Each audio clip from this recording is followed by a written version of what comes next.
오늘 찬송가 이후 두 번째 시간입니다. 우리 지난 시간에 하나님께로부터 우리 하늘에 속한 신령한 복을 우리 함께 배웠죠. 성부 하나님의 특별하신 축복들을 우리가 생각해 보았습니다. 우리가 창세전에 선택함을 받았다. 결국 우리를 거룩하고 흠이 없게 만드신다.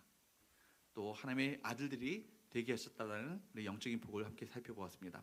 오늘 본문은요, 이제 지난 시간에 성부 하나님의 그 은혜라면, 축복이라면, 두 번째는요, 바로 이 성자 하나님, 즉 예수님을 통해서 주어지는 축복이 과연 무엇인가를 말씀 가운데 살펴보기 원합니다. 우리가 왜 찬송할 이유, 신령한 복을 받았기 때문이죠. 신령한 복이 두 번째, 성자 예수님을 통해서 받는 축복.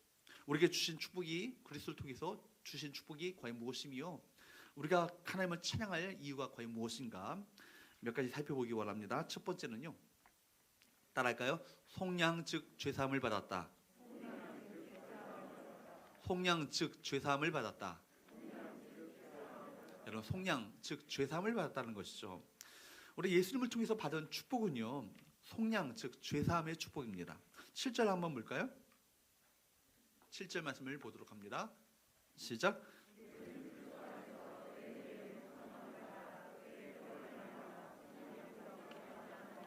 여기 속량이라는 말 자체가 왜 무엇인가 좀 어렵죠. 예수 믿고 나서 우리가 속량, 구속, 대속 이런 말들을 들으면 이게 무슨 말인가 많은 분들이 그냥 이렇게 얘기하는데 이게 어렴풋이 뜻은 이해가 되지만 잘 그 뜻을 정확하게 이해하지 못하는 부분이 있는데 내부 국어 사전을 살펴봤어요. 그러니까 첫 번째 의미는 죄사함과 같은 의미다. 바로 이런 얘기를 하고 있고, 두 번째 바로 속량이 의미하고 있는 본래의 뜻이 과연 무엇인가를 밝혀주고 있는데, 몸값을 주고 노비의 신문을 풀어 주어서 양민이 되게 하는 일, 이것이 속량이다 라고 말하고 있습니다. 즉 말하자면 이전 번역 성경에서 사용하던 구속이란 말도 같은 말이죠. 그러니까 구속, 속량 다 같은 의미입니다. 이 말은요, 노예 시장에서 사용되었던 상업적인 용어예요. 로마 시대에는요, 수많은 노예들이 있었죠. 그렇기 때문에 그런데 어떤 노예를 살 때 노예를 부려먹기 위해서 사는 것이 아니라 노예를 사서 자연인이 되도록 만드는 것, 자연으로 해방시키기 위해서 사는 행위를 지칭할 때 구속, 속량이라는 말을 사용합니다. 그러니까 구속이라는 말도 구원하여서 속량시킨다는 의미죠. 그러니까 여러분, 이건 노예 시장에서 사용하던 용어였던 것이죠. 오늘 성경은요, 저와 여러분을요, 속량하시는데 엄청난 값을 지불하시고 속량하셨다는 얘기를 합니다. 어떤 값을 지불하시고 속량하셨을까요? 7절 말씀에 보니까 이렇게 말씀하고 있죠. 시작. 우리는 그리스도 안에서 그의 은혜의 풍성함을 따라 그의 피로 말미암아 속량 곧 죄사함을 받았느니라. 그러니까 이 대가가 있었기 때문에, 지불하는 그 값이 있었기 때문에 속량이라는 말을 사용하고 있는 거예요. 그냥 우리가 죄사함을 받은 것이 아니라 바로 죄값을 치르시고, 바로 우리를 그 값을 치르시고 사셔서 우리를 자유케 하셨다. 이게 어떤 값입니까? 예수 그리스도의 피로 말미암아. 그렇다면 우리는 어디에서부터 속량받았을까요? 죄의 종, 죄의 노예로부터 우리가 속량받은 건 아니겠습니까? 요한복음 8장 34절 말씀에 보면 이렇게 말씀하고 있습니다. 같이 한번 읽어보도록 할까요? 시작.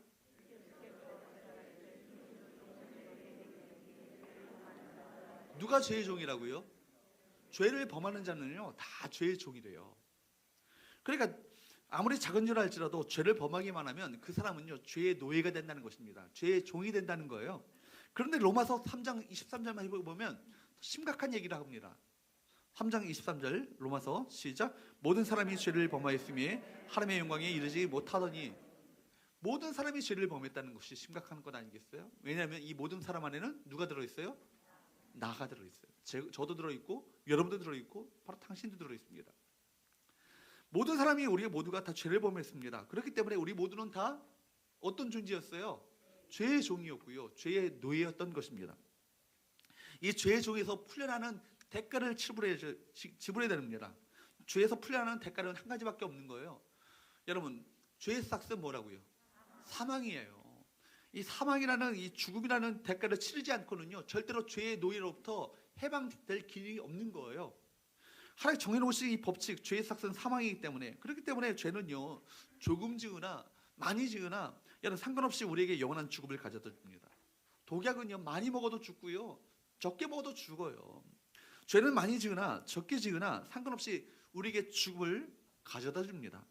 근데 본문의 말씀을 보니까 죄에서 해방되기 위해서는 내가 내 목숨을 지불해야 되는데 예수님께서 자기의 목숨을 대신 지불하심으로 말미암아 우리가 속량 죄사함을 받았다라고 말씀하고 있는 거예요. 갈라디아서 1장 4절 말씀을 보십시오. 갈라디아서 1장 4절 말씀을 보면 이렇게 말씀합니다. 시작. 그리스도께서 하나님 곧 우리 아버지의 뜻을 따라 이 악한 세대에서 우리를 건지시려고 우리 죄를 대속하기 위하여 자기 몸을 주셨으니. 갈라디아서 1장 4절 주가 누구예요? 그리스도께서. 동사가 뭐예요? 자기 몸을 주셨다고요. 목적이 뭐예요? 우리 죄를 대속하기 위해서. 이게 바로 뭐예요? 이게 속량이에요. 이것이 구속이에요. 이게 대속적인 죽음이죠. 그렇기 때문에 이런 속량 대속의 의미를 설명할 때 우리가 익히 잘 아는 구약의 아름다운 이야기가 있습니다. 여러분, 구약의 애굽에 아직 넘기지 마시고요. 넘기지 마시고요. 여러분, 그 당시에 출애굽할 당시에 여러분 이스라엘 백성들은요 바로의 어떤 그 노예 가운데 있었잖아요. 바로 가운데 노예 가운데 있었기 때문에 그 출애굽의 그 애굽의 노예 가운데 있었기 때문에 그들은 얼마나 많은 핍박과 억압과 어떤 그들이 고통을 당했는지 몰라요. 그 이스라엘 백성들을 해방시키기 위해서 하나님께서는 모세를 세우시고 이스라엘 백성들을 바로의 어떤 그런 혼나기에서 그들을 해방시키시죠. 바로가 순순히 내어줍니까? 내어주지 않아요. 그러니까 10가지 재앙을 내리시는 거예요. 그러다가 마지막에 가서야 10번째 재앙을 내리시는데 그 재앙이 뭐냐면 애굽에 있는 모든 그 짐승이건 사람이건 간에 장자가 죽는 죽음의 재앙이에요. 그 죽음의 재앙을 내리십니다. 그야말로 하나님의 심판이 그 땅 가운데 임하게 되는 것이죠. 그러나 죽음의 심판으로부터 해방될 수 있는 단 한 가지 방법을 하나님께서 말씀하셨어요. 그것은 흠없는 양을 죽여서 그 양의 피를 가지고 좌우 문설주 인방에 바르는 것입니다. 그렇게 말씀에 순종한 사람에게는요 죽음의 사자가 들어가려고 하다가 그 집을 넘어가는 거예요. 그 집에 미치지 못하고 넘어가게 됩니다. 넘어간다는 의미에서 6월 넘어간다는 거예요. 패스오버 넘어간다는 의미에서 6월 그 이후로부터 6월절을 지키게 되는 것이죠. 여러분, 이스라엘 백성들이라도 뭐 그렇게 한다고 꼭 안 죽겠어 했던 사람은 어떻게 될까요? 죽었겠죠. 애굽 사람이 할지라도 하나님을 경외하는 마음을 가지고 이스라엘 백성들이 하나님을 나도 믿겠노라고 고백하면서 그 말씀대로 문설주 1만 가운데 그 어린 양의 피를 발랐던 사람은 어떻게 됐을까요? 죽음의 사자가 넘어갔겠죠. 여러분, 얼마나 착했는가, 얼마나 말씀을 많이 알고 있는가, 애굽 사람인가 이스라엘 사람인가 중요한 것이 아니라 하나님의 말씀대로 양의 피가 있느냐 없느냐 이것이 중요한 것입니다. 이것은 상징이죠. 여러분, 죄로 말미암아 우리 모두도 마찬가지예요. 죽음이 임해야 되는 것인데 죽음의 그 사자가 우리를 넘어가게 되었습니다. 그로 말미암아 우리가 살게 된 거예요. 이것이 어린 양의 피의 은혜인 것이죠. 이렇게 양을 죽여서 이스라엘 사람들을 구원받게 하셨고 그 후에 하나님께서는 이스라엘 백성들에게 하나님께 나올 때마다 어떻게 예배해야 될 것인가를 알려주셨어요. 이것이 구약의 제사법이죠.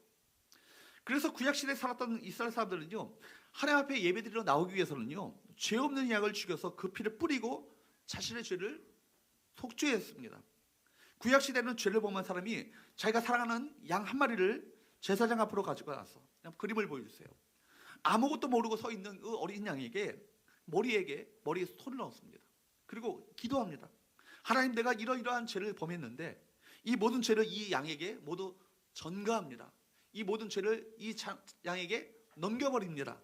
이 양이 나의 모든 죄를 지고 피 흘릴 때 나의 모든 죄도 용서하여 주옵소서. 이렇게 자기의 모든 죄를요 양에게 다 옮긴 후에는요, 전가시킨 후에는요 양을 무자비하게 사정없이 칼로 내리칩니다. 그리고 가죽을 벗기고 그 안에 있는 내장을 다 끄집어낸 후에 토막토막 그 각을 뜨는 거예요. 거기서 흘러나온 그 피를 가지고 제사장이 하나님 앞에 가지고 나가서 하나님께 예배하는 것입니다. 양은요 아무것도 모르고 가만히 있다가 주인의 모든 죄를 대신 짊어지고 무참하게 죽임을 당하는 건 아니겠어요? 이것이 속죄양이죠. 속죄양. 하나님이 나의 모든 죄를 속죄양 되시는 예수님께 옮기셨습니다. 그로 말미암아 나의 모든 죄를요 예수님께서 다 짊어지신 후에 십자가에 못 박혀 피 흘려 죽으심으로 말미암아 우리의 죄를 대신 사여 주신 거예요. 그러니까 구약 시대 때 그 제사에 나오는 그 흠없는 어린 양을 세워서 그 죄를 전가시키고 그 무참하게 죽임을 당하는 그 모든 것이 뭘 상징하는 거예요? 예수 그리스도의 십자가를 상징하는 거예요. 여러분, 우리가 예수 그리스도의 십자가의 은혜로 말미암아 얼마나 우리가 복된 시대를 살고 있습니까? 여러분, 지금 이 당시에 예배드리는 때에는요, 각을 짐승을 잡아서 여러분 가죽을 벗기고 내장을 끄집어내고 여러분 그리고 각을 뜨고 완전히 불태워서 예배 드리기까지요 얼마나 걸렸을까요? 1시간 2시간 갖고 안 됐을 거예요. 몇 시간에 걸친 중노동 끝에 양을 잡아가지고 하나님께 제사 드리지 않았겠습니까? 우리가 얼마나 편안한 안락한 의자 가운데, 그죠? 좋은 어떤 환경 속에서 우리가 예배를 드릴 수 있다는 것 자체가 얼마나 이것이 큰 은혜인지 모르겠어요. 여러분, 바로 그렇기 때문에 로마서 4장 25절 말씀에 보면 이렇게 말씀하고 있어요. 로마서 4장 25절 말씀을 보십시오. 예수는 무엇 때문에 내 주이 되었다고요? 우리가 범죄한 것 때문에 주님이 자신의 몸을 내주셨다는 얘기예요. 고린도후서 5장 21절 말씀을 또 보십시오. 고린도후서 5장 21절 말씀 또 보게 되면 하나님의 죄를 알지도 못하시니 누구예요? 예수님이시죠. 예수님을 우리를 대신하여 죄로 삼으신 것은 우리로 하여금 그 안에서, 누구 안에서? 예수님 안에서 하나님의 의가 되게 하려 하심이라. 여러분, 죄도 알지 못하셨던 예수님을요, 그분을 죄로 삼으신 이유가 뭐예요? 우리로 하여금 예수님 안에 있을 때 예수님 안에서 우리 모두가 하나님의 의가 되도록 만들기 위해서, 하나님의 의인들로 만드시기 위해서 죄도 알지 못하셨던 그 예수님을요, 흠없는 어린 양이 피 흘려 돌아가시는 것과 같이 속죄양이 되셔서 십자가에 달려 돌아가셨다는 얘기예요. 우리로 하여금 예수 안에서 하나님의 의가 되도록 하기 위해서 예수님을 죄로 만드셨다는 얘기 아니겠습니까? 이것이 십자가의 죽음이에요. 그래서 예수님은요, 죄인이 되셔서 십자가에 죽으셨던 것입니다. 루터는 이 본문의 내용을 가지고 자리 바꿈을 하셨다, 이런 얘기를 합니다. 뭘 하셨다고요? 자리 바꿈을 하셨다. 예수님의 그 자리에 누굴 세우셨을까요? 우리 세우셨어요. 저를 세우셨어요. 여러분을 세우셨어요. 또 우리가 당해야 될 심판의 자리에, 이 죄인의 자리에, 우리의 그 자리에 누굴 세우셨어요? 예수님을 대신 세우셨어요. 그래서 주님이 우리가 당해야 될 그 심판을요, 주님이 당하셨고 주님이 입으셨던 그 의의 옷을요, 우리가 입게 된 것입니다. 여러분, 그렇기 때문에 루터의 표현에 의하면 십자가는 성도들의 즐거운 교환의 장소다, 이런 얘기합니다. 즐거운 교환, 얼마나 멋진 말입니까? 우리가 그분 앞에 죄를 가지고 나가서 용서를 안고 돌아옵니다. 우리가 상처를 가지고 나가 치유를 가지고 돌아옵니다. 가난을 가지고 나아가 그분께로부터 부유를 안고 돌아옵니다. 죄책감을 가지고 나아가 우리 안에 자유함을 갖고 돌아오게 됩니다. 염려를 가지고 나가 평강을 가지고 돌아옵니다. 여러분, 열등감을 가지고 나가 자존감을 가지고 돌아오게 되는 거예요. 영벌을 가지고 나갔다가 영생을 받고 돌아오게 되는 것입니다. 이 얼마나 즐거운 교환의 행복입니까? 그렇게 예수님은 우리를 대신하여 대속의 제물로 어린 양으로 죽으셨어요. 그래서 예수님은 이 땅에서 사역을 시작하실 때 세례 요한은 그를 알아보시면서 뭐라고 말씀하셨어요? 보라, 세상 죄를 지고 가는 하나님의 어린 양이로다. 한번 읽어보도록 할까요? 요한복음 1장 29절 말씀을 한번 읽어보도록 합니다. 시작. 이튿날 요한이 예수께서 자기에게 나오심을 보고 이르되 보라, 세상 죄를 지고 가는 하나님의 어린 양이로다. 아멘. 여러분, 세례 요한에게 예수님에 대해서 누가 말해준 사람이 없어요. 무슨 기록도 없어요. 그런데 주님을 알아보신 거예요. 주님 알아보셨고 그분께서 앞으로 행하실 일이 어떤 것인가를 알아봤던 놀라운 세례 요한의 통찰력 아니겠어요? 그분은 장차 우리를 대신하여서 우리 죄를 짊어지시고 십자가에 달려 돌아가실 하나님의 어린 양이다, 이걸 바라보면서 그를 향해서 그렇게 외쳤던 것입니다. 여러분, 요한계시록에서도요 28번이나 예수님을 가리켜서 어린 양이라고 표현합니다. 보좌에 앉으신 어린 양에게 찬송과 영광이 세세의 무궁토록 있을지로다. 여러분 보십시오. 요한계시록에서 천상에서 우리가 예배할 때 예수님을 향해서 뭐라고 외치는지 아십니까? 보좌에 앉으신 어린 양. 누구세요? 예수 그리스도시죠. 나를 위하여 십자가에 피 흘려 돌아가신 예수 그리스도를 향해서 우리가 찬양할 때 그렇게 말씀하는 거예요. 주님은요, 영원토록 당신 자신이 어린 양으로 불려지기를 원하셨어요. 그런데 여러분, 구약의 양을 죽이는 그 제사는요, 완전한 죄사함을 받는 것이 아니에요. 그때만이에요. 이것이 유효기간이 있어요. 예배 드리는 때, 그때 죄사함을 받을 뿐이에요. 또다시 죄를 짓게 되면 또 양을 갖고 나가야 되죠. 소나 양이나 염소를 가지고 나가서 그를 죽이고 각을 뜨고 가죽을 벗겨서 내장을 끌어내고 그렇게 번제로 하나님 앞에 속죄 제사를 드려야 되는 거예요. 근데 예수의 보혈은요, 우리의 모든 죄를요 완전히 화하여 주십니다. 히브리서 9장 11절 12절 말씀을 볼까요? 한번 11절 12절 말씀을 읽어보도록 합니다. 시작.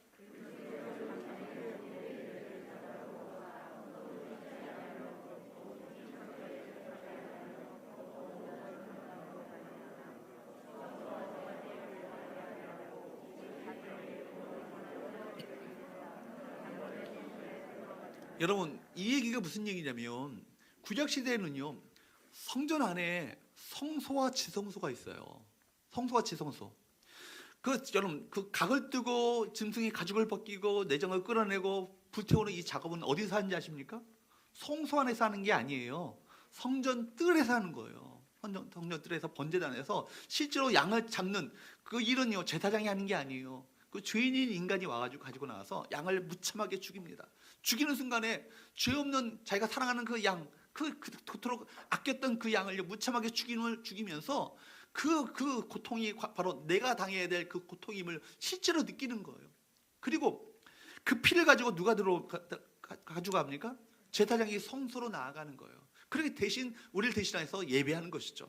근데 여러분, 성소 안에는 제사장이 들어갈 수 있지만 하나님의 그 보호자 임재가 있는, 임재의 상징이었던 언약궤가 있는 그 지성소에는요 제사장도 못 들어가요. 누구만 들어갈 수 있어요? 대제사장만 1년에 한 차례 속죄일 날 들어갈 수 있는 거예요. 거기에는요 하나님 임재 앞에 아무나 나갈 수 없다는 얘기 아니겠습니까? 죄인의 인간은요 제사장이라 할지라도 나갈 수 없다는 것을 말하고 있는 것 아니겠어요? 그러나 예수 그리스도께서 십자가에 달러 가실 때 성전의 성소와 지성소를 가로막고 있었던 휘장이 위로부터 아래로 찢어졌다는 것은 뭘 상징합니까? 죄인인 인간이 예수 그리스도의 십자가의 죽음, 그 예수 그리스도의 보혈의 피로 말미암아 하나님의 임재 앞에 담대히 나갈 수 있게 됐음을 말씀해 주고 있는 거예요. 이것이 바로 이 말씀이죠. 염소와 송아지의 피로 하지 아니하시고 오직 누구의 피로? 자기의 피로, 예수의 그리스도의 피로 영원한 속죄를 이루사, 한번 그 유효기가 있는 잠시 잠깐의 속죄가 아니고요 영원한 속죄를 이루사 단번에 성소에 들어가셨느니라. 그래서 히브리서 10장 12절 14절 말씀은 또 이렇게 말씀하고 있어요.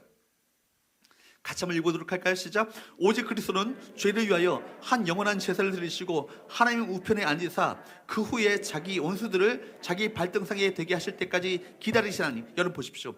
그리스도는 죄를 위하여 한 번에 제사를 드렸지만 이 십자가의 죽음은 영원한 제사가 된 거예요.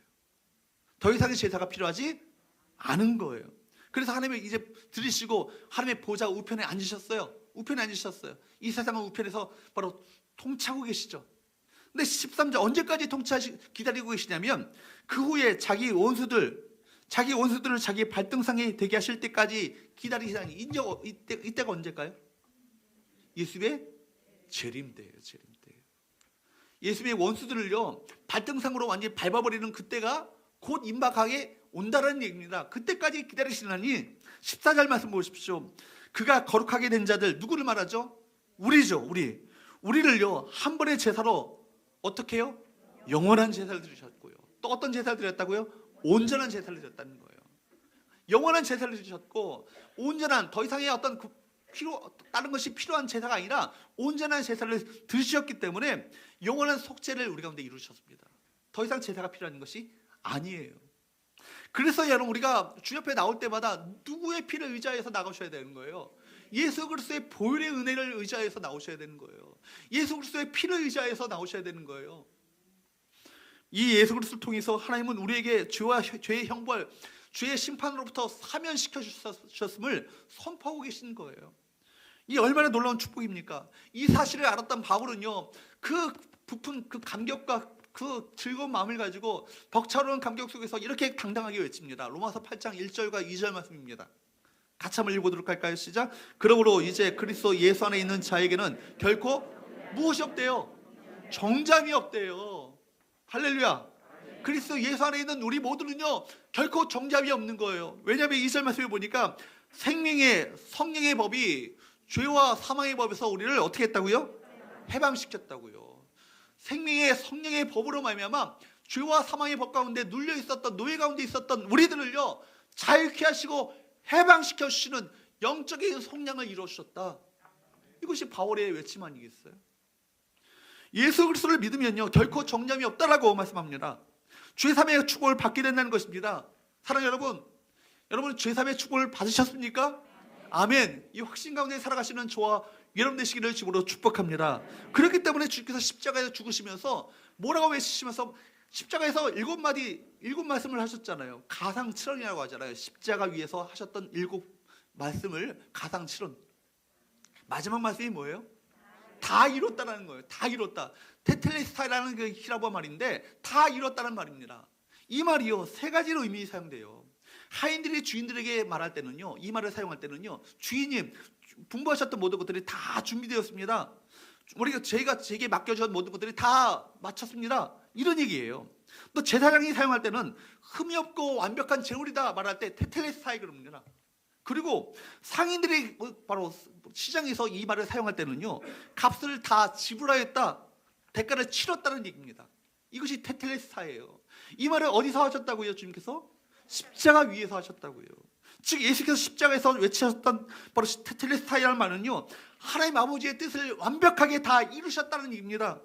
더 이상 죄의 모든 대가를 다 치렀다는 얘기죠. 이제 더 이상 죄에 대한 제물은 더 이상 필요하지 않다는 얘기예요.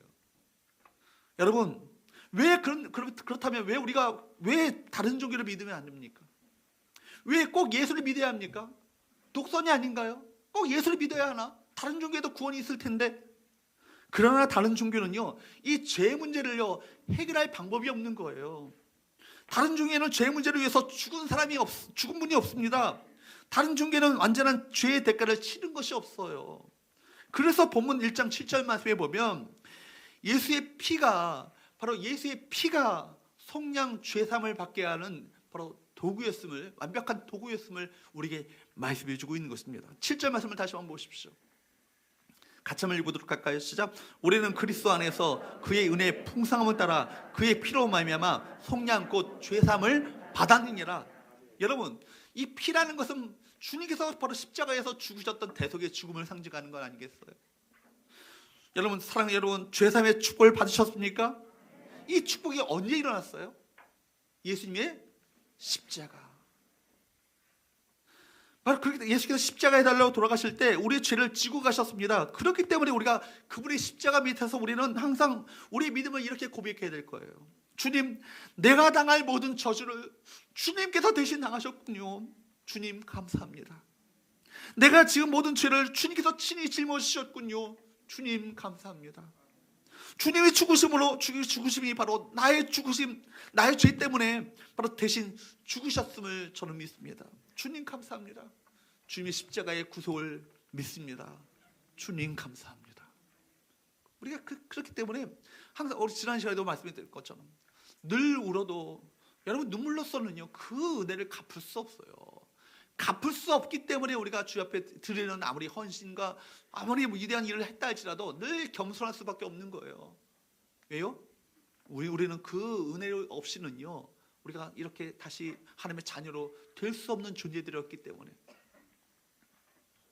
이렇게 분명히 우리 믿음을 고백하고 이 놀라운 사건 앞에서 우리가 주 앞에 할 수 있는 것이란 이것을 갚을 수 있는 길은 없기 때문에 늘 그 은혜 앞에 찬송하며 감사하며 주님을 찬양하는 삶을 살아야 될 줄로 믿습니다. 많은 사람들이 형식적인 종교 생활을 하는 이유가 과연 무엇입니까? 삶의 변화가 없이 그저 교회만 왔다 갔다 하는 삶을 살아가는 이유가 무엇입니까? 세상의 모든 염려 근심 때문에 늘 짓눌리는 삶을 사는 이유가 과연 무엇입니까? 이 축복을 실감하고 누리지 못함 때문 아닐까요? 여러분, 기독교의 위대한 인물들은요 다 모두가 예수 그리스도의 십자가를 통한 사람들이에요. 예수 그리스도의 십자가를 통해서 주님을 만났던 분들이에요. 그 은혜가 얼마나 놀랍고 큰지를 깨달았던 이들이에요. 그렇기 때문에 남은 삶을 내가 나를 위해서 사는 것이 아니라 내가 주님을 위해서 살겠노라고 결단하며 자신의 인생을요, 자신에게 주어진 사명을 위해서 골고루 길을 걸어갔던 사람들이 성경 가운데 또 기독교의 위대한 인물들이 된 건 아니겠습니까? 이런 진첸도르프 백작, 이 사람도 형식적인 종교인이었죠. 근데 이분이 언젠가 십자가를 만나게 됩니다. 십자가를 만나고 십자가 앞에 주께서 내게 나를 위해서 모든 것을 다 주셨다는 사실을 알게 되는 순간 그가 감격하게 되죠. 그 인생이 바뀌게 되죠. 그리고 경건주의 운동을 일으키는 위대한 인물로 그가 사용되게 됩니다. 그가 세웠던 모라비안 공동체, 그 모라비안 공동체가 어떤 사람들이에요? 요한의 예술내가 미국으로 선교사로 갔지만 선교사로 실패하고 돌아오는 가운데 뱃속에서 풍랑을 만났어요. 폭풍 가운데 그 배가 침몰하게 되는데 모라비안 공동체 그 사람들이요, 그 폭풍이 풍랑 침몰하기 직전에도 주 앞에 즐거운 마음을 가지고 기쁜 얼굴을 가지고 주님을 찬양하며 예배하는 모습을 보게 된 거예요. 아, 저들은 누구길래, 어떤 사람들길래 이 폭풍 가운데 이 죽음의 위협 앞에서 두려워하지 않고 공포를 떨지 않고 저렇게 자유함 속에서 주님을 찬양할 수 있는가? 도전을 받게 되죠. 영국으로 돌아와 그가 십자가를 만나게 됩니다. 십자가를 만나게 되어지고 결국 그가 영국의 대부운동을 일으키는 위대한 인물로 그가 사용되게 되지 않습니까? 여러분, 예수님을 통해서 주시는 이 속량의 은혜, 이 죄사함의 축복을 깊이 있게 경험하는 저와 여러분 되시기를 주로 축복합니다. 이 은혜가 없으면요, 우리 찬양은요 그저 그냥 립싱크일 뿐이에요. 우리 립 서비스일 뿐인 거 아니겠어요? 우리 가슴 깊이로부터 내게 주신 하나님의 은혜가 없이는, 이 내게 주신 그 속량의 은총을 깊이 맛보지 않고는요, 우리 찬양은요 그냥 입술의 어떤 그런 앵무새의 어떤 노래와 별반 다를 것이 없을 것입니다. 그러나 이 은혜를 체험한 자들은요, 한마디 찬양을 하더라도 가슴 깊은 곳에서 우러나오는 그 영혼의 찬양을 들을 수 있지 않겠습니까? 여러분, 이 은혜를 깊이 누리시며 이 찬양으로 인해서 늘 감격하며 찬송하는 우리 복된 성도들 되시기를 주로 축복합니다. 두 번째로, 그리스도를 통해서 우리에게 주시는 축복이 과연 무엇입니까? 한번 따라합시다. 하나님의 기업이 되었다. 하나님의 기업이 되었다라는 거예요. 여러분, 11절 말씀을 보십시오. 11절 말씀을 한번 읽어보도록 합니다. 시작. 모든 일을 그의 뜻의 결정대로 일하시는 이의 계획을 따라 우리가 예정을 입어 그 안에서 기업이 되었으니, 그 안에서는 누구의 안에서요? 예수님 안에서. 예수님 안에서 우리가 무엇이 되었다고요? 기업이 되었다고요. 여러분, 기업이 되게 하셨다는 것은요, 우리를 하나님의 상속자로 만들어 주셨다는 얘기죠. 로마서 8장 17절 말씀을 보십시오. 로마서 8장 17절 같이 한번 읽어보도록 할까요? 시작. 자녀이면 또한 상속자, 곧 하나님의 상속자요 그리스도와 함께한 상속자니 우리가 그와 함께. 여러분들이 하나님의 자녀임을 믿으세요? 자녀임을 믿으세요? 그러면 여러분 하나님의 상속자가 되는 거예요. 상속자도 어떤 상속자라고요? 하나님의 상속자예요. 하나님의 상속자. 또 어떤 자라고요? 그리스도와 함께한 상속자예요. 그리스도께서 받으시는 모든 상속을요, 우리도 더불어 받게 되는 거예요. 할렐루야. 여러분, 우리를 하나님의 상속자요 그리스도와 함께한 상속자라고 성경은 분명하게 밝혀주고 있습니다. 이 축복과 권세가요 얼마나 놀라운지를 아세요? 여러분, 이것을 여러분 아셔야 되는 거예요. 히브리서 1장 14절 말씀을 보십시오. 뭐라고 말씀하십니까? 같이 한번 읽어보도록 할까요? 시작. 모든 천사들은 섬기는 영으로서 구원받을 상속자들을 위하여 섬기라고 보내심이 아니냐. 여러분, 천사 얼마나 대단합니까? 천사가 얼마나 위대합니까? 천사만 봐도 야, 천사 같네. 그러면 그 사람은 아주 극존칭 아니겠어요? 근데 여러분, 천사들이 어떤 자들이라고요? 섬기는 영들이라고요. 누구를 섬기라고 보내신다고요? 구원받을 상속자들. 누구예요? 우리, 저. 아, 목사님은 좋겠네. 아니에요. 여러분도요, 마찬가지예요. 여러분도 우리를 위하여 섬기라고 천사들이 보내신다는 얘기 아니겠어요? 얼마나 놀라운 말씀입니까? 여러분, 시편 91편 말씀을 보면요, 천사들이 그 발에 돌에 붙지 않도록 우리 붙들어 보호하여 주신다고 말씀합니다. 코로나19로부터 주님께서 친히 보호하시도록 천사들을 보내주시도록. 아멘. 그 믿음을 가지고 살아가십시오. 너무 두려워하시며 너무 공포한 곳에 떨지 마시고 주님께서 지켜주시고, 그죠? 죽어도 얼마나 영원한 천국에 들어가잖아요. 결국 죽는다는 얘기네. 다 죽어요. 다 죽어요. 그거 여러분, 죽지 않겠다고 발버둥 쳐봤자 하나님의 뜻 가운데 있는 건 아니겠어. 하나님 오늘이라도 부르신다면 더 좋은 거죠. 영원한 천국에 들어간다는 거. 여러분, 하나님의 그 섭리 가운데 있는 거예요. 우리가 인간이 더 살아보려고 오늘 예배 참석 안 하고 코로나 꼭 발려서 안 걸려야지 집에 있다가 또 다른 사람한테 또 걸릴 수도 있어요. 이거 하나님의 뜻 가운데 있는 거예요. 그러니까 이거는 뭐 우리가 그걸 뭐 내가 받겠다 뭐 멈추겠다 이거 할 수 있는 것이 아니라 하나님의 섭리 가운데 돼 있는 거예요. 늘 우리 가운데 주의 성령께서 나와 함께 하시고 날 동행하여 주시고 천군 천사로 나를 지켜보아여 주심을 믿음으로 확신하며 살아가시는 저와 여러분 되시기를 주님으로 축복합니다. 여러분, 자녀들은요, 오늘 그렇기 때문에 우리가 바로 하나님의 자녀들, 하나님의 상속자, 그리스도와 함께한 상속자라고 성경을 말씀해주고 계셔요. 예수 그리스도를 통해서 이렇게 하나님의 기업으로 우리를 그분의 기업으로 삼아주셨다는 얘기 아니겠어요? 여러분, 자녀들은요, 시편에 보니까 부모에게 주신 하나님께서 베풀어 주신 기업이라고 말씀하고 있습니다. 그러니까 무슨 얘기예요? 부모에게 있어서 가장 소중한 재산은 자녀라는 얘기 아니겠어요? 그런데 여러분, 그렇다면 하나님께서 우리를 기업으로 삼아주셨다는 얘기는 상속자일 뿐만 아니라 하나님에게 있어서 가장 소중한 가치 있는 존재는 누구라는 얘기예요? 우리라는 얘기예요. 저희고 여러분이라는 얘기예요. 하나님은요, 당신이 바로 온 천하보다 가장 소중한 분이심을 여러분 믿으시기 바랍니다. 여러분, 여러분들이 바로 사랑받기 위해 태어난 사람이잖아요. 옛날에 그런 얘기가 있잖아요. 귀신을 막 사람이 어떤 애가 귀신이 보인다고 하니까 그래서 교회 선생님이 얘기했대요. 귀신이 보이면 하나님의 말씀을 선포하라고. 그러니까 아이가 귀신을 만났어요. 귀신 만났더니 당신은 사랑받기 위해 태어난 사람이라고. 그러니까 귀신이 미처 깨닫지 못했었는데 그런 찬양이 있죠. 농담입니다. 어쨌든 갑자기 썰렁해졌습니다. 여러분들이 바로 그렇게 하나님께로부터 사랑받는 존재이고요, 그 소중한 기업인 거예요. 우리가 기업이 하나님의 기업이 됐다는 것은요, 가장 하나님의 소중한 특권과 애정이 우리 가운데 있다는 얘기 아니겠어요? 그런 대상이 누구라는 거예요? 저희고요, 여러분이라는 얘기예요. 그렇기 때문에 그리스도인들은 자기 자신을요 귀하게 여길 줄 알아야 돼요. 하나님께서 그렇게 여러분들을요 존귀한 존재로 여기시는데 왜 여러분 자신을요 그렇게 가치 없는 존재로 여기십니까? 왜 무게하게 여기세요? 왜 자존감을 그렇게 땅에 떨어뜨리세요? 이 세상이 그 어떤 것보다, 세상이 그 무엇보다 가장 소중하고 존귀한 존재로 여기시는 주님의 은혜가 저를 향해, 저와 여러분을 향해 있음을 믿으시기를 축복합니다. 성령의 신이 그러잖아요. 그 시 가운데 그런 시가 있더라고요. 이 세상에 나 혼자밖에 없다 할지라도 인간의 몸을 입고 오실 예수님, 그 은혜를 찬양합니다. 그런 시가 있더라고요.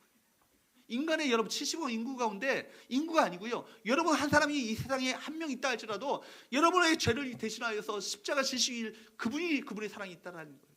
그만큼 여러분들이 한 사람 한 사람을 존귀하게 여기신다는 건 아니겠어요? 그러므로 고린도전서 3장 22절에서 23절 말씀을 보면 이렇게 말씀하고 있어요. 우리가 기업이 되었다는 것은요, 하나님의 모든 영적인 축복을 다 활용할 수 있는 은혜를 우리 가운데 허락하셨음을 말씀하면서 이렇게 말씀합니다. 22절 23절 같이 한번 볼까요? 시작. 바울이나 아볼로나 게바나 세계나 생명이나 사망이나 지금 것이나 장래 것이나 다 누구의 것이라고요? 너희 것이래요. 우리 거래요. 얼마나 놀라운 얘기가 아니에요. 지금 고린도 교회 공동체가 어떤 교회예요? 지금 바울파냐 게바파냐 아볼로파냐 막 이거 갖고 막 싸우고 있었던 교회 아니에요. 그래, 그만큼 그렇게 싸웠다는 얘기는 그 사람들을 아주 귀하게 존귀하게 생각했다는 얘기예요. 거기에 속한 사람이라고. 그런데 여러분 보십시오. 바울이나 아볼로나 게바나 세계나 생명이나 사망이나 지금 것이나 장래 것이나 다 누구의 거라고요? 너희 것이라고요. 또 23절 말씀 보십시오. 너희는 누구의 것이라고요? 그리스도의 것이고, 그리스도는 누구의 것이라고? 하나님의 것이라고. 이 상속의 개념이, 이 기업이 됐다는 것이 이만큼 어마어마하고 놀라운 개념인 거예요. 로마서 8장 32절 말씀을 또 보십시오. 뭐라고 말씀합니까? 시작.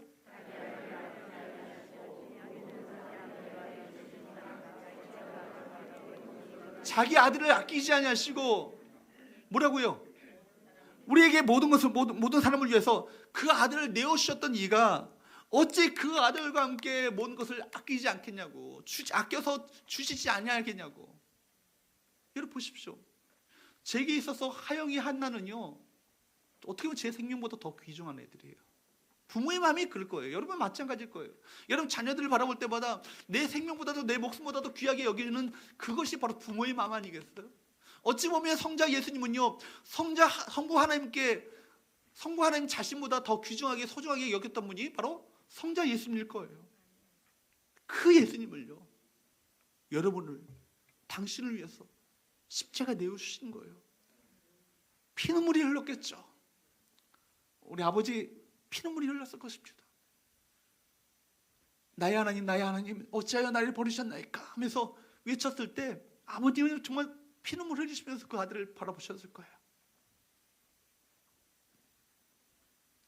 그렇게 주셨던 그 주님이요, 그 아들과 함께 모든 걸 안 주시겠어요? 모든 걸 안 주시겠어요? 지금 우리가 누리는 현재 축복들은요, 장차 우리가 받게 될 영광스러운 이 영원한 축복에 비하면 아주 작은 것에 비하지 않을 거예요. 여러분, 이 소망을 가지고 이 축복을 누리게 된 이 놀라운 은혜를 받게 된 것을 여러분 감사하시면서 일평생 주님을 찬양하며 경배하는 우리 모든 성도들 될 수 있기를 주님으로 축복합니다. 세 번째, 마지막으로, 그렇기 때문에 결론적으로 한번 따라합시다. 예수님의 영광의 찬송이더라. 예수님의 영광의 찬송이 되는 것이 우리의 결론적인 우리 삶의 모습이 되어야 되는 거예요. 결국 왜 이 복을 주셨는가? 왜 복을 주신 이유가 과연 무엇인가? 12절 말씀 보세요. 12절 말씀 뭐라고 말씀합니까? 이는 왜 이 복을 주셨는가? 이는 왜냐하면 우리가 뭐요? 전부터 바라던 그의 영광이 찬송이 되게 하려 하십니다. 우리가 어떤 존재가 되는 거예요? 그분의 영광의 찬송이 되는, 그분의 영광의 찬송이 되도록 하기 위해서 우리를 속량 죄사함을 받게 하셨고 하나님의 기업으로 만드셨다는 얘기 아니겠어요? 쉽게 설명하면 우리가 영광의 찬송의 존재가 되어서 우리가 가는 곳곳마다 주님이 높이 올려지고 그분이 칭찬받아지고 그분의 놀라운 은혜가 선포되어지는 그 삶을 살라는 얘기 아니겠어요? 결국 우리를 통해서 복음이 확산될 때 이런 증거가 나타나게 됩니다. 여러분, 예수 그리스도의 피로 말미암아 속량 곧 죄사함을 받음이, 여러분 이것이 가장 큰 복임을 믿으시기 바랍니다. 그렇다면 이 좋은 소식을요, 많은 사람들에게 증거하는 삶을 살아야 되잖아요. 세상은 죄인으로 가득합니다. 그들은 저주 아래 있어요. 가만 내버려두면요, 그들은 죄값을 지고 영원히 심판을 받게 될 거예요. 그런 사람들에게 살아날 길이 있다는 것을 얘기하는 것이 얼마나 그들에게 큰 복된 소식이겠어요. 코로나19로 걸려서 이런 폐가 지금 점점 손상되고 있는데 당신 지금 신약이 발견돼가지고 당신 나을 수 있다고, 고칠 수 있다고 이 환자에게 얘기한다면 얼마나 그 마음 가운데 기쁘겠어요. 여러분 당신이 죄를 용서함을 받았다는 것을 얘기하는 것만큼 그들에게 큰 소식이 없는 거예요. 그러므로 우리는 이 복음을 전해야 합니다. 주님께서 말씀하셨습니다. 누가복음 24장 47절 48절 말씀을 보십시오. 같이 한번 읽어보도록 할까요? 시작. 또 그의 이름으로 죄사함을 받게 하는 회개가 예루살렘에서 시작하여 모든 족속에게 전파될 것이 기록되었으니 너희는 이 모든 일의 증인이라. 그의 이름으로, 예수의 이름으로 말미암아 죄사함을 받게 되어지는 그 회개가 예루살렘으로부터 시작하여서 땅끝까지 이르게 되는 거예요. 이것이 결국 너희들이 바로 이 모든 일의 증인이라고. 이 말씀은요, 제자들에게 하신 말씀인데 곧 이 말씀은요, 우리에게 하신 말씀이에요. 죄사함을 받게 하는 회개가 예수 그리스도의 이름으로 온 세상 가운데 전파되고 있습니다. 지금도 전파되고 있어요. 그 복음을 듣는 모든 자들이 그 모든 죄로부터 회개하고 돌아와 용서받게 되시는 그 축복들이요, 오늘도 전 세계 가운데 일어나고 있습니다. 우리 주변에 아직도 용서받아야 될 사람들이 얼마나 많이 있어요. 하나님 앞에 두 손 들고 나와 회개될 사람들이 얼마나 많이 있습니까? 그들을 내버려 두고 우리끼리만 구원받았다고 기뻐 뛰고 찬양하면 안 되는 거예요. 그들에게 복음을 전해야 하는 것입니다. 우리 가정에 하나님의 용서가 필요한 사람은 혹시 없습니까? 내가 접촉하고 있는, 만나고 있는 사람들 가운데 하나님의 이 은혜의 복음이 필요한 사람은 혹시 없습니까? 그 하나님의 용서가 아니면 소망 없이 살고 있는 얼마나 많은 사람들이 있습니까? 오늘 이 나라 구석구석을 한번 보십시오. 온통 죄악이 썩은 냄새가 나는 이 나라 가운데 예수 그리스도의 이름으로 말미암아 변화받아야 될 사람이 얼마나 많이 있습니까? 많은 사람들이 코로나19를 두려워하며 떨고 있습니다. 그러나 사실 코로나19보다 더 무서운 것이 뭐예요? 죄 아니에요. 코로나19는요 기껏해야 우리 육신을 상하게 할 뿐인 거예요. 그러나 여러분 죄는 뭐예요? 우리 영혼을 죽게 합니다. 영혼을 죽게 해요. 제가 이 사실 앞에서 내가 죄에 대한 이 엄청난 이 영향력을 내가 이것을 더 심각하게 생각하지 못한 것에 대해서 말씀을 준비하면서 회개를 했어요. 내가 코로나19만큼 내가 이거 심각하게 생각하고 이것을 주의를 기울이지 못하는 내 자신의 이 모습들을 다시 한번 회개했어요. 여러분, 이런 사람들에게 구속의 복음, 속죄의 복음, 죄 용서의 복음, 거룩한 복음을 전하지 않는다면 우리는 하나님 앞에 큰 죄인이 될 수밖에 없는 건 아니겠어요? 오스왈드 스미스 목사님은요 이런 얘기를 했어요. 바로 이게 선교하지 않는 교회, 전도하지 않는 교회, 생명을 전하지 않는 교회는요 결국 화석처럼 되고 말 것이다. 생명의 복음을 흘려보내지 않는 교회는 결국 썩은 물처럼 고여 썩고 말 것이다. 이런 경고를 했어요. 흐르는 물이 썩지 않는 것처럼 선교하는 영혼, 전도하는 교회는요 결국 생명의 역동이, 하나님의 생명의 역사가 그 교회 가운데 일어나게 될 줄로 믿습니다. 여러분, 우리 모두가 이 죄사함의 은혜에 감격했다면, 감사하셨다면 이 기쁜 소식을요 나만 갖고 있지 마시고 내가 알고 있는 내 사랑하는 이들에게 이 기쁜 소식을 전하시는 저와 여러분 되시기를 주님으로 축복합니다. 이것이 하나님의 영광의 찬송이 되어지는 삶이에요. 사랑하는 여러분, 예수 그리스도의 십자가의 복음을 일평생 다 하도록, 내 인생 다 하기까지, 달려가실 때까지 이 복음을 증거하심으로 말미암아 여러분 삶 자체가 하나님께서 기뻐하시는 영광의 찬송의 삶을 살아가시는 저와 여러분 되시기를 주님으로 축복합니다. 잠언서에 보면 하나님 앞에서 충성하는 자, 충성에 대해서 얘기하고 있어요. 추수날의 얼음 냉수와 같아서 주인의 마음을 시원케 하느니라. 추수날에 비 오듯이 흘러내리는 그 땀방울에 서 온몸을 적시고 있는 그 장렬하는 태양빛과 정말 그 일로 인해서 땀방울이 온몸을 적시고 있는 가운데 있는데, 얼음 냉수 한 냉수를 마실 때 얼마나 마음 가운데 그 온몸이 정말 시원하게 느껴지겠습니까? 충성된 종이 그렇다는 것이죠. 주의 복음을 위탁받은 우리가 충성된 종이 되어서 이 복음을 힘껏 영광의 찬송의 삶을 살아가게 될 때 아버지의 마음이 그렇게 시원하게 느끼는 귀한 은혜가 우리 모두에게 있게 될 줄로 믿습니다. 여러분, 사랑하는 여러분, 아버지의 마음, 오늘도 정말 여러분 우리를 위해서 십자가에 예수님을 내어주셨던 것처럼 또 다른 그 사람들을 위해서 십자가에 내어주시기까지 그토록 사랑하시는 그 영혼들이 다 돌아오기를 원하시는 아버지의 마음을 우리 모두가 10분 헤아리셨어요. 영광의 찬송의 삶을 사심으로 여러분 삶을 통해서 많은 영혼들이 구원함을 받게 되시는 복된 역사가 우리 가운데 있게 되기를 주님으로 축복합니다.